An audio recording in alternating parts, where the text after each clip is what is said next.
Hello दोस्तों, नमस्कार। स्वागत है आपका फिर से नए वीडियो में। दोस्तों आज की वीडियो में हम दिखाने भारत के मुख्य वनस्पति प्रकारों का वर्णन कीजिए। अथवा में प्रश्न है, भारत में कितने प्रकार के वन पाए जाते हैं, संक्षेप में वर्णन कीजिए। दोस्तों सबसे पहला है उष्णकटिबंधीय सदाबहार वन।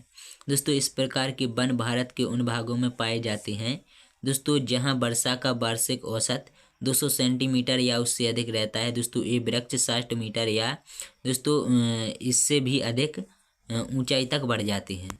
दोस्तों ये वन पश्चिमी घाट, मेघालय तथा उत्तरी पूर्वी भारत के अन्य भागों में पाए जाते हैं।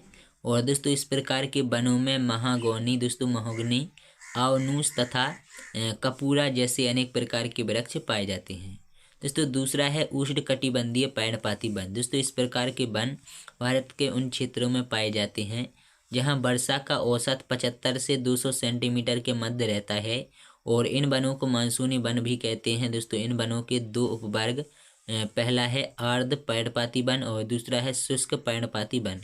दोस्तों प्रथम वर्ग के वनों का विस्तार उत्तर में हिमालय की तराई व भावर प्रदेश के प्रायद्वीपीय के उत्तर पूर्वी भागों तथा पश्चिमी घाट के पूर्वी भागों में पाया जाता है। दोस्तों सागौन इन वनों का महत्वपूर्ण वृक्ष है। आर्थिक दृष्टि से ये महत्वपूर्ण वन है।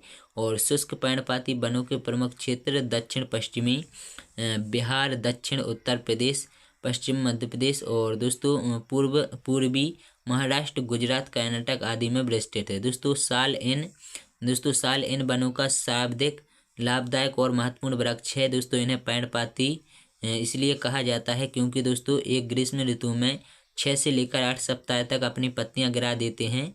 और प्रत्येक जाति के वृक्षों के पतझड़ का समय अलग अलग होता है। तीसरा और आखिरी तीसरा है दोस्तों कटीले वन तथा झाड़ियाँ।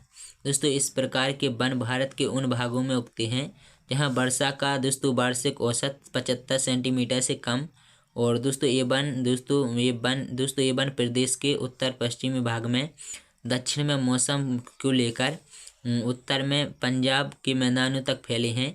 और पूर्व में ये वन उत्तरी मध्य प्रदेश, प्रमुख रूप से मालवा का पठार तथा दक्षिण पश्चिमी उत्तर प्रदेश के बुंदेलखंड के पठार पर फैले हैं। दोस्तों इन वनों में कीकर, बबूल, दोस्तों बेर, खजूर, दोस्तों रामबांस, नागफली, खजेड़ा आदि वृक्ष अधिक उगते हैं। दोस्तों आर्थिक दृष्टि से दोस्तों ये वन उपयोगी नहीं है, केवल खजूर ही उपयोगी है। तो चलिए अब देख लेते हैं हम लोग दोस्तों पर्वतीय वन। तो चलिए दोस्तों हम लोग एक बार नज़र डाल लेते हैं पर्वतीय वन पर। तो दोस्तों ये रहा पर्वतीय वन की परिभाषा। और यहाँ पर आप लोग देख भी सकते हैं कि यहाँ पर उसने जो है ये जो हमारा प्रश्न है उसमें मतलब यहाँ पर उसने जो है सीधे सीधे बताने की कोशिश की है। आप लोग यहाँ पर साफ साफ देख सकते हैं कि लघु उत्तरीय प्रश्न का 6 का उत्तर देखें। तो चलिए दोस्तों हम लोग 6 का ही देखने वाले हैं। तो दोस्तों यह है हमारा लघु उत्तरीय प्रश्न का 6वां उत्तर, जो कि आप लोग देख सकते हैं।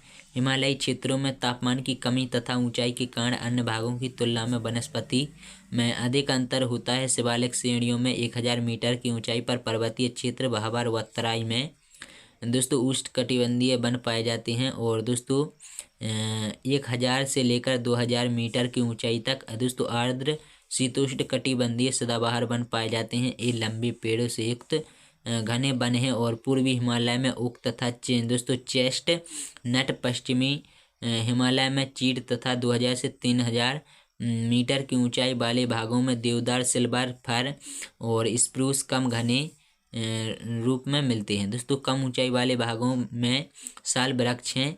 और जहां तापमान कम तथा वर्षा 100 सेंटीमीटर से कम होती है वहां जंगली जैतून, कठोर बबूल एवं कठोर सवाना और मतलब सगोना किसे कहते हैं, हमें देहाती भाषा में अपन कहते हैं सगोना।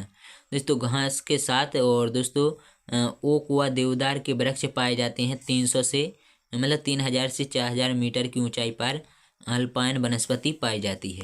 तो दोस्तों हमारा 5वां और आखिरी है मैंग्रोव या ज्वारीय वन। दोस्तों भारत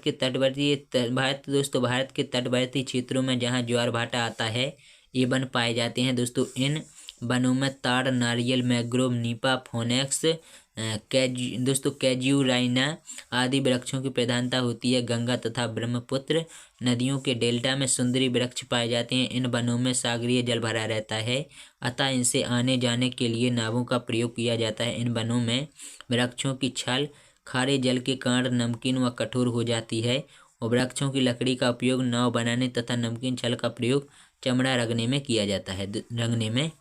तो दोस्तों आशा करता हूँ आप लोगों को वीडियो पसंद आएगी। वीडियो पर हमें लाइक शेयर करना और चैनल को सब्सक्राइब जरूर कर लेना। चलिए मिलते हैं अगली वीडियो में किसी नए टॉपिक के साथ में। तब तक के लिए नमस्कार, जय हिंद, जय भारत, बाय बाय, वंदे मातरम।